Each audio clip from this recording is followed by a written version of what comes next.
मतलब एक मौत को करीब से देखना हमने वहाँ देखा, दुर्दशा देखी लोगों की कि कैसे कचरे की तरह डेड बॉडीज़ को फेंका जाता था। इमोशनली वीक उस चीज़ ने मुझे बना दिया था ना, बस बता नहीं सकते। और कहते हैं कि जो फैमिली होती है ना, वही आपको वीक और स्ट्रॉन्ग बनाती है। तरीके से सुसाइडल अटैम्प्ट, मतलब ऐसे थ्रेट्स आते थे सुसाइड करने की, मतलब माइंड में इतनी वो होती थी मुझे जैसे कोई चीज़ पुश कर रही है सुसाइड करने के लिए। और मैं अपने बेड की चादर को इतनी बहुत ज़ोर से पकड़ लेती थी कि कभी मैं कुछ गलत ना कर लूँ। मतलब ऐसा हो गया था कि मेरा दिमाग मेरे दिल पर इतना हावी हो गया था कि वो मुझे बार बार पुश करता था कि जा सुसाइड कर ले जा। हेलो दोस्तों, कैसे हो आप? आई होप आप सभी अच्छे होंगे, खुश होंगे, स्वस्थ होंगे।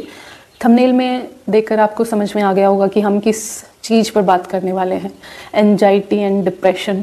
आप कह सकते हैं कि जिस इंसान को ये सारी चीज़ें होती हैं उसे पता नहीं चलता कि वो एंजाइटी में है या डिप्रेशन उसको हो गया है, उसे नहीं पता चलता जब तक या तो कोई उसे रियलाइज़ ना करा दे, उसे कोई बता ना दे, या फिर वो कहीं खुद उस चीज़ को महसूस करके डॉक्टर के पास कंसल्ट नहीं करता तब तक।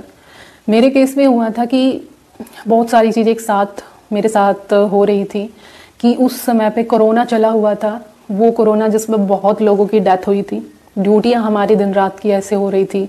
कोरोना की वार्ड में, मतलब जहाँ कोरोना के पेशेंट एडमिट थे, वहाँ पे हमारी ड्यूटियां चल रही थी।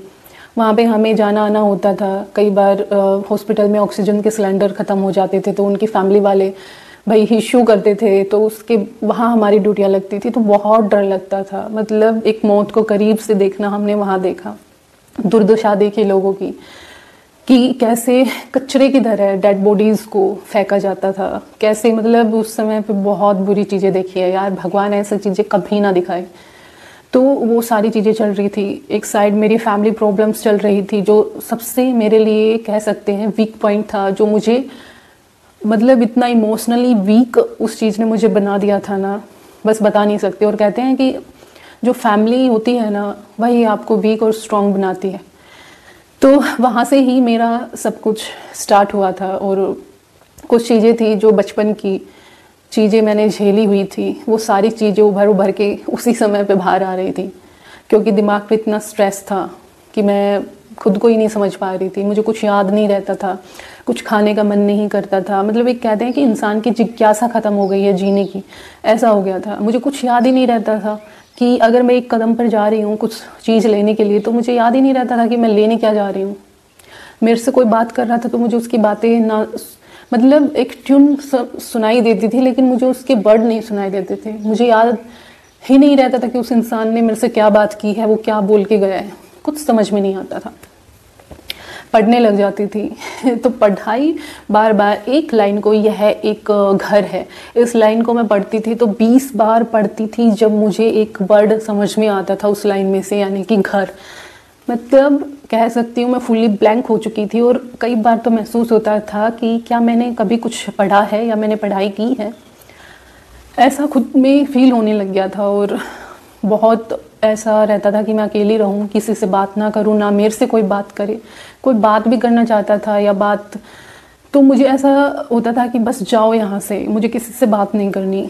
और किसी से नहीं चाहती थी मिलना जुलना, अकेला रहना पसंद आने लगा था।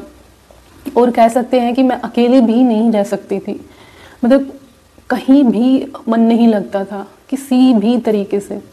सुसाइडल अटैम्प्ट, मतलब ऐसे थ्रेट्स आते थे सुसाइड करने की, मतलब माइंड में इतनी वो होती थी मुझे जैसे कोई चीज़ पुश कर रही है सुसाइड करने के लिए। और मैं अपने बेड की चादर को इतनी बहुत ज़ोर से पकड़ लेती थी कि कभी मैं कुछ गलत ना कर लूँ। मतलब ऐसा हो गया था कि मेरा दिमाग मेरे दिल पर इतना हावी हो गया था कि वो मुझे बार बार पुश करता था कि जा सुसाइड कर ले, जा सुसाइड कर ले।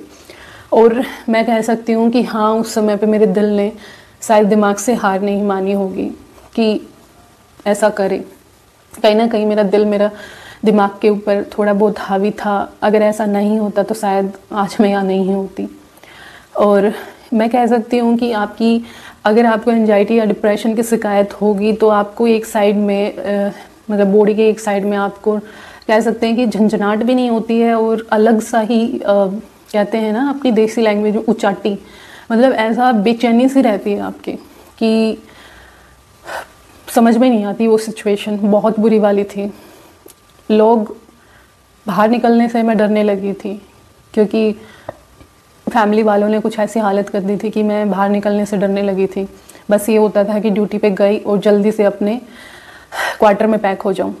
बाहर निकलने का मन नहीं करता था, कुछ खाने का मन नहीं करता था, बस लेट ही रहती थी। सुबह से शाम, शाम से रात, ऐसी सब कुछ हो जाता था। लेकिन मैं खुद को उस समय पे नहीं संभाल पा रही। तो शायद आज आपसे एक्सप्लेन तो करने बैठ गई, लेकिन मैं उस समय की चीज़ें एक्सप्लेन भी नहीं कर पा रही हूँ, क्योंकि कोई इंसान उस चीज़ों को तब समझता है जब वो होश में होता है। मैं ये कहती हूँ, मैं होश में नहीं थी। आप कह सकते हैं कि जो एक इंसान जिंदा लाश की तरह जीता है ना, मैं उस समय पे मेरी वो हालत थी। मैं बोलती कुछ थी, निकलता कुछ था। कहते हैं ना कि किसी भी इंसान के लिए उसकी फैमिली है जो सबसे ज़्यादा मायने रखती है, सबसे ज़्यादा इम्पोर्टेंट होती है। और एक इंसान जब बुरे वक्त में होता है तो अपनी फैमिली से ही उम्मीद करता है कि उसकी फैमिली उसके साथ खड़ी रहेगी, उसको समझेगी। लेकिन जब वो फैमिली ही बुरे वक्त का कारण बन जाए तो एक इंसान का टूटना लाजमी है। एक इंसान ख़त्म हो जाता है, ये समझ लीजिए। और ख़ुद पर कंट्रोल करना, खुद के मतलब वो जो इमोशनल्स जो होते हैं ना, कह सकते हैं कि इमोशनल्स वेव्स होती हैं, जो उनको रोकना बहुत मुश्किल होता है, क्योंकि वो इमोशनल वेव्स वो होती हैं जो आपको सीधे सुसाइड तक लेके जाती हैं। और उन पर कंट्रोल करना किसी भी इंसान के लिए बहुत बहुत ज़्यादा डिफ़िकल्ट होता है, क्योंकि मैं इस चीज़ से गुजरी हूँ, तब आपके साथ एक मतलब साझा कर रही हूँ। मेरे टाइम पे भी चीज़ें ऐसे ही चल रही थी। मुझे भी नीड थी कि मेरी फैमिली समझे, लेकिन कहते हैं कि हम किसी भी इंसान को ना तो समझ सकते हैं ना बदल सकते हैं। या तो समय होता है जो किसी इंसान को बदल सकता है, समझा सकता है। अगर कोई इंसान कुछ कर सकता है कुछ चीज़ें, तो खुद पर इम्प्लीमेंट करे, खुद को बदले और खुद को समझाएं। तो मैंने भी यही किया। डिप्रेशन, एंजाइटी के लिए मैं कभी किसी डॉक्टर के पास नहीं गई। मैंने इस चीज़ को एज बीमारी नहीं लिया। मैंने खुद के लिए काम किया, मेडिटेशन, जो आज तक भी मैं उस चीज़ के लिए कर रही हूँ। या ये लगा लीजिए, मेरी लाइफ में अब जो फैमिली है उन्होंने उस चीज़ के लिए काफ़ी हेल्प की है बाहर आने में। और मेडिटेशन है, नेचर है, इस चीज़ को मैंने अपना गुरु बनाया, इस चीज़ को मैंने अपनी मेडिटेशन बनाई। इसके बाद मैं कह सकती हूँ कि आज 99.9% मैं इस चीज़ से निकल चुकी हूँ। कभी कभी छोटी छोटी चीज़ें हो जाती हैं जब मैं भूल जाती हूँ कुछ चीज़ें। बस यही है कि ज़िंदगी में कभी हार मत माने, क्योंकि हर किसी की लाइफ में चीज़ें चलती रहती हैं, अच्छी बुरी। बस इतना याद रखें कि आप कभी गलत ना हो।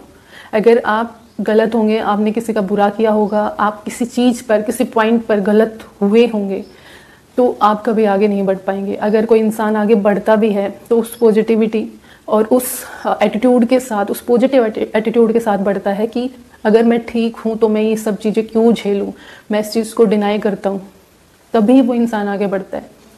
क्योंकि कहते हैं ना कि इंसान का दिमाग जो होता है वो बहुत शैतान होता है, लेकिन दिल हमेशा सच बोलता है। इसी तरह जो ये इंसान का बाहरी आवरण आपको दिख रहा है ना, वो बहुत बेकार होता है, लेकिन अंदर जो रूह होती है वो बहुत पवित्र होती है, जो ईश्वर के समान होती है। अगर आपकी जो दिमाग है वो बोल रहा है कि बढ़ जा, तूने क्या किया, तू सही है, तूने तो कभी कुछ गलत किया ही नहीं, और आपने गलत किया होगा और आप बढ़ जाते हो, तो यकीन मानो आप कभी नहीं बढ़ पाओगे, नहीं बढ़ पाओगे। आप पीछे ही रहोगे और शायद इतने टूट जाओगे कि आप कभी खुद को संभाल भी नहीं पाते।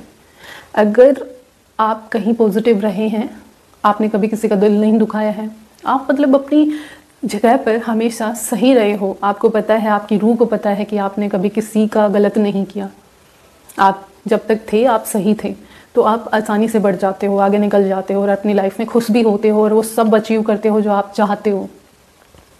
तो बस मैंने इन्हीं सब चीज़ों पर बिलीव किया है और मैं इतनी आगे तक आई हूँ। और मैं ये नहीं कहती कि आप कभी भी डॉक्टर को कंसल्ट मत कीजिए, डॉक्टर से आप कंसल्ट ज़रूर कीजिए, क्योंकि कई चीज़ें होती हैं जो आपको डॉक्टर के साथ भी साझा करनी ज़रूरी है। हालांकि मैंने नहीं किया, लेकिन मैं किसी से ये नहीं कहूँगी कि आप मत करना, जाना ज़रूर।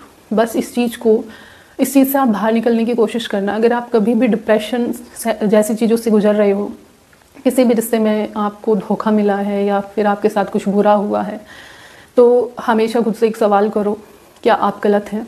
क्या आपने कभी कुछ ऐसा किया है? ये चीज़ जो सामने वाला इंसान आपके साथ कर रहा है या आपके लिए कुछ बोल रहा है, क्या आप जेन्युइन में ऐसे थे या है, या आपने कुछ गलती की है? नहीं, क्योंकि ये जो अंदर वाली रूह होती है ये हमेशा आपको सच बोलती है, तो आप उस चीज़ को पार कर जाएंगे।